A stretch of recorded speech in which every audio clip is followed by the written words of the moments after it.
कब होगी गुटखा माफिया पर कार्रवाई? कब और कैसे कसा जाएगा शिकंजा? सागर में अवैध गुटखा का व्यापार। अवैध गुटखा से लग रहा सरकार को चूना। किसकी मिलीभगत से हो रहा अवैध गुटखा का खेल?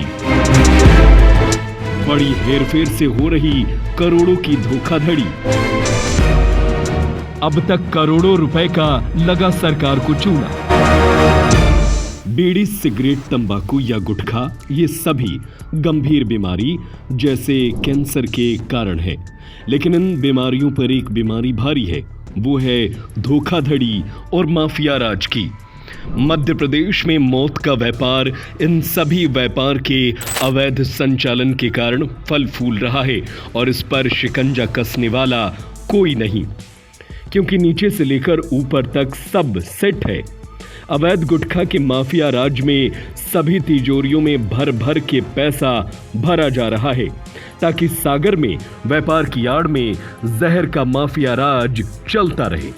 सागर जिले में पिछले लंबे वक्त से अवैध गुटखे का खेल धड़ल्ले से चल रहा है। आइए समझते हैं कैसे हो रहा गुटखे का खेल। सबसे पहले गुटखा माफिया बेखौफ होकर अपने लीगल और इलीगल गोदामों में बड़ी मात्रा में अवैध तरीके से भंडारण करते हैं। इसके बाद शहर की छोटी बड़ी गली हो या फिर बड़े बड़े तिराहे चौराहे हो, यहाँ दुकानों पर तंबाकू युक्त गुटखे की बिक्री की जाती है। बड़ी बात यह है कि स्कूल, कॉलेज, अस्पताल, थाना, मंदिर के पास भी बेचने से कोई गुरेज नहीं किया जा रहा है। यहाँ एक बात और समझा दे कि सागर जिले में बड़ी मात्रा में अलग अलग ब्रांड के गुटखों की भारी सप्लाई है। खपत इतनी है कि सप्लाई के लिए दूसरे प्रदेशों से अवैध रूप से गुटखों का परिवहन हो रहा है और अवैध रूप से उनका भंडारण कर अपने रिटेलर तक पहुंचाया जा रहा है। सूत्रों की माने तो यहाँ एक खेल और खेला जाता है। कुछ गुटखा माफिया जहाँ एक ट्रक माल की बिलिंग 1 नंबर में करते हैं, वहीं 2 ट्रक माल की कोई बिलिंग नहीं होती, यानी इसका कोई लेखा जोखा नहीं होता। गुटखा का व्यापार नगद में होता है, इसीलिए इसमें झोल की गुंजाइश हमेशा बनी रहती है। इसके अलावा रिटेलर से अगर लेन देन नगद में होता है तो उसका बिल फाड़ा ही नहीं जाता है, और अगर लेन देन अकाउंट में होता है तो या तो वो किसी कर्मचारी या फिर किसी कर्मचारी के रिश्तेदार, कुल मिला के थर्ड पार्टी को पेमेंट किया जाता है।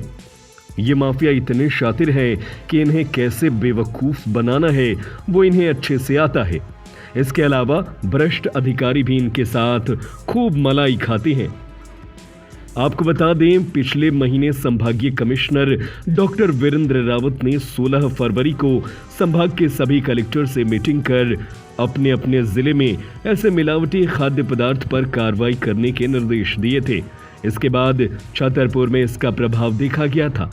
नौगांव में अवैध रूप से चल रही तंबाकू फैक्ट्री पर छापामार कार्रवाई की थी, जहां तंबाकू में मिलावट और केमिकल पाया गया था। प्रशासन ने इस फैक्ट्री को सील कर दिया था, लेकिन संभागीय मुख्यालय सागर में कोई ठोस कदम नहीं उठाया जा रहा है, जिस कारण सरकार को लाखों करोड़ों रुपयों का चूना लग रहा है। वहीं इस सब पर खाद्य एवं औषधि अधिकारी ने बताया कि अभी इस संबंध में कोई शिकायत नहीं आई है। अगर शिकायत आती है तो कार्रवाई की जाएगी। किसी को इस तरह की जानकारी है तो वह कलेक्टर कार्यालय या खाद्य विभाग में सूचना दे सकता है। जहाँ पे भी अवैध भंडारण होगा, मिलावट होगी, खाद्य विभाग ऐसी कार्रवाई करने के लिए तत्पर है। आप मेरे मोबाइल नंबर पे आप कर सकते हैं शिकायत, और इसके अतिरिक्त आप कलेक्टर सर के यहाँ या मेरे खाद्य विभाग पे एप्लीकेशन दे सकते हैं, और आप 181 पे भी शिकायत कर सकते हैं। सागर में भी गुटखे और तंबाकू का अवैध व्यापार बड़े स्तर पर चल रहा है। बस इनको छोड़कर खाद्य एवं औषधि विभाग के अधिकारी फरवरी महीने में 60 से ज्यादा कार्रवाई कर चुके हैं। जिसमें अधिकांश प्रतिष्ठानों पर से केवल सैंपल ही कलेक्ट किए गए, लेकिन गुटखा से संबंधित एक भी कार्रवाई नहीं हुई। न ही किसी गोदाम का निरीक्षण हुआ, न ही किसी सप्लायर के पास जाकर स्टॉक या माल या सैंपल की चेकिंग की गई। कुल मिलाकर गुटखा से संबंधित कोई कार्रवाई देखने को नहीं मिली है। दरअसल मध्य प्रदेश में गुटखा बेचने पर प्रतिबंध लगा हुआ है। ऐसे में कंपनियों ने पान मसाला बनाना शुरू किया। इन्हीं के साथ में तंबाकू भी दी जाती है। बड़े सप्लायर ही इसकी व्यवस्था करते हैं। वहीं अब देखना होगा कि इस खबर के बाद क्या कुंभकर्णीय नींद सो रहा प्रशासन जाकर कोई कार्रवाई करता है या फिर लाल पीला कर मामले को रफा दफा करने में जुट जाता है। वैसे इस खबर को लेकर आपकी क्या राय है, हमें अपनी राय कमेंट करके जरूर बताएं। करप्शन के खिलाफ एक्शन, भ्रष्टाचारियों को करेंगे बेनकाब, होगा पाई पाई का हिसाब, कब कौन कैसे करता है झोल, खोलेंगे सबकी पोल।